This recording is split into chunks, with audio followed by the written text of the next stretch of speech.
ಹೊಗಳುವುದಕ್ಕೆ ಸಾಧ್ಯವೇ ಇಲ್ಲ. ಅಮ್ಮ, ದೇವಾದಿ ದೇವನಾದ ಕಾಮೇಶ್ವರನನ್ನು ವರಿಸಿ ಸಂತೋಷ ಜೀವನದಲ್ಲಿ ಇದ್ದೀಯ. ದೇವಾದಿ ದೇವತೆಗಳನ್ನು ಸಂತೋಷದ ಸಾಗರದಲ್ಲೇ ಮುಳುಗಿಸಿದ್ದೀಯ. ಆದರೆ ದೇವಾದಿ ದೇವತೆಗಳಿಗೆ ಭಕ್ತರಿಗೆ ಕೊಟ್ಟಂತಹ ಮಾತುಗಳನ್ನು ಮರೆತೇ ಅಮ್ಮ.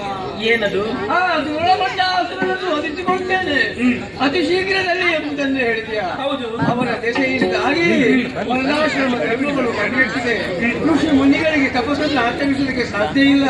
ಅವನ ದಾಷ್ಟ್ಯವೇ ಮೆರೆದಾಡುತ್ತಾ ಇದೆ ತಾಯಿ. ಅದಕ್ಕಾಗಿ ನಾನು ಅಗ್ನಿ ಪ್ರಾಕಾರವನ್ನೇ ಬಲಿದು ಬಿಡಿದ್ದೇನೆ.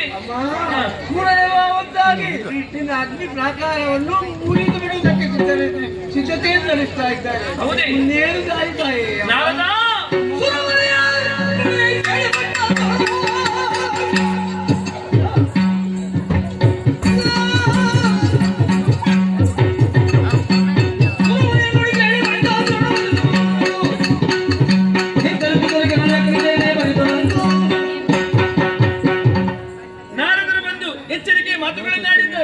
ಭಕ್ತರ ಕಣ್ಣೀರು ಹೊಳೆಯುವ ಬಾಜಲ್ಲಿ ಹರಿಯುತ್ತಾ ಇದೆ.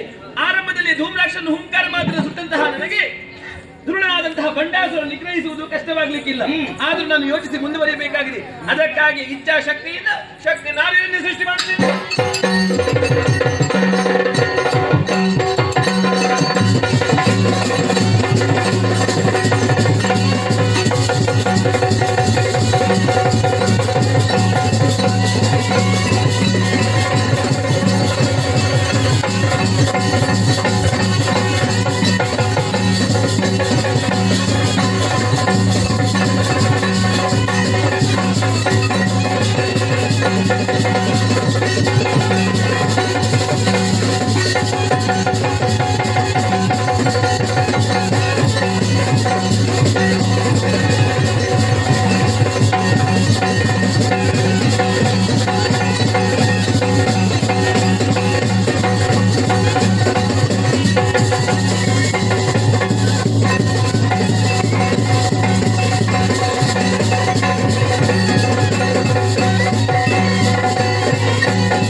ರಥವನ್ನು ಹೇಳಿ ಬಂದಿದ್ದೇನೆ, ಏನಾಗಬೇಕು? ಮಕ್ಕಳೇ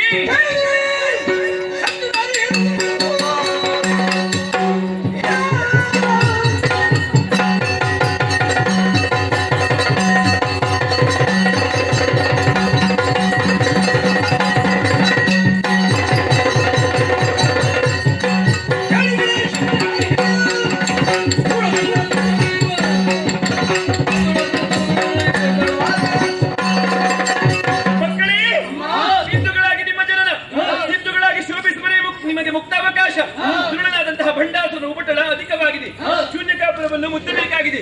ಅದಕ್ಕೆ ಬೇಕಾಗಿ ನಿಮ್ಮ ಸೃಷ್ಟಿ, ನಿಮ್ಮ ಮನಸ್ಸನ್ನು ಮತಿಸಿ ಅಭಿಪ್ರಾಯವನ್ನು ತಿಳಿಸಿ.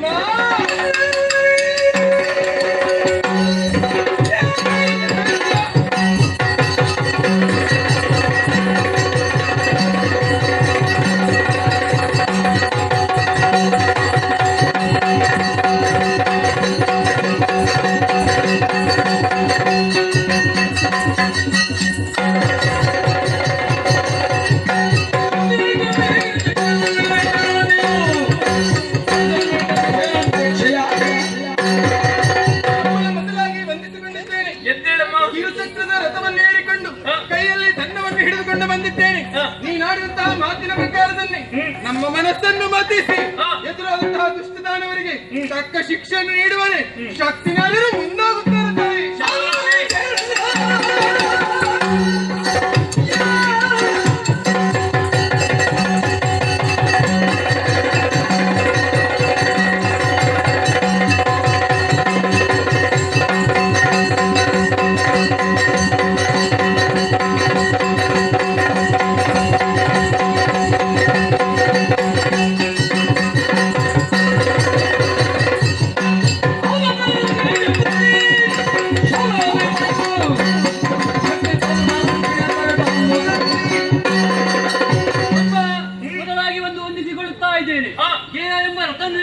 ನಾನೇ ಶ್ಯಾಮಲಾಂಬೆ ಬಂಡವಾಸುರ ವಧೆಯನ್ನು ನಾನು ಮಾಡಿಕೊಡುತ್ತೇನೆ. ಸಂತೋಷವಾಯಿತು.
ಕೇಳಿ ಅತೀವವಾದಂತಹ ಸಂತೋಷವಾಯಿತು. ನೋಡಿದಿರಾ, ಸಾಗರದ ಅಲೆಯಂತೆ ಶೋಭಿಸುತ್ತಾ ಇದೆ ನಮ್ಮ ಶಕ್ತಿನಾರಿಯರ ಸೇನೆ. ಈ ಶಕ್ತಿನಾರಿಯರ ಸೇನೆಗೆ ನಿಮಗೆಲ್ಲರಿಗೂ ಕೂಡ ಸೇನೆಯ ಅಧ್ಯಕ್ಷೆಯನ್ನು ನಾನು ವಹಿಸಿಕೊಡುತ್ತೇನೆ. ನಿಮ್ಮೆಲ್ಲರಿಗೂ ಸೇನೆ ಅಧ್ಯಕ್ಷೆಯಾಗಿ ದಂಡನಾಥೆ ಬೆರೆಯುವುದಿದ್ದಾಳೆ. ದಂಡನಾಥೆ, ಕಾಲ ಕಾಲಕ್ಕೆ ಬಂದು ನನಗೆ ವರ್ತಮಾನವನ್ನು ನೀನು ತಿಳಿಸಬೇಕು. ನಿಮಗೆಲ್ಲರಿಗೂ ಸೇನೆ ಅಧ್ಯಕ್ಷೆಯಾಗಿ ನಾನು ಮೆರೆಯುವವಳಿದ್ದೇನೆ. ನಾನು ಬರುವಂತಹ ಬಗೆ ಹೇಗೆ ಗೊತ್ತೇ?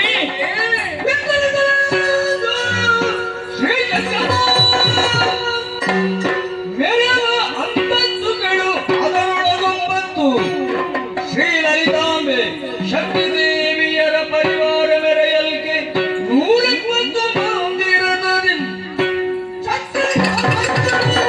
ವಿರಾಜಿಸುತ್ತಿರು ಕೈಮೂತಿಗಳು ಸುರರು ಜಯ ಜಯವೆಂದು ಪಾಡುತ್ತಿದೆ.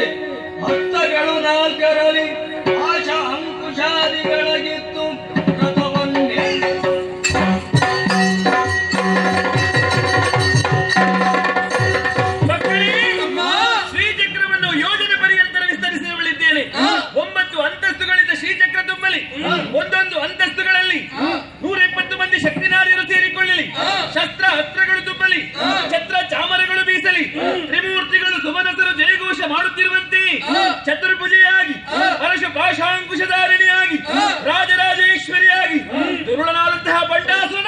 ನಿಗ್ರಹಕ್ಕೆ ಬೇಕಾಗಿ ಶ್ರೀಚಕ್ರವನ್ನು ಏರಿಕೊಳ್ಳುತ್ತೇನೆ, ಶ್ರೀಚಕ್ರವನ್ನು ಏರಿಕೊಳ್ಳುತ್ತೇನೆ, ಶ್ರೀಚಕ್ರವನ್ನು ಏರಿಕೊಳ್ಳುತ್ತೇನೆ.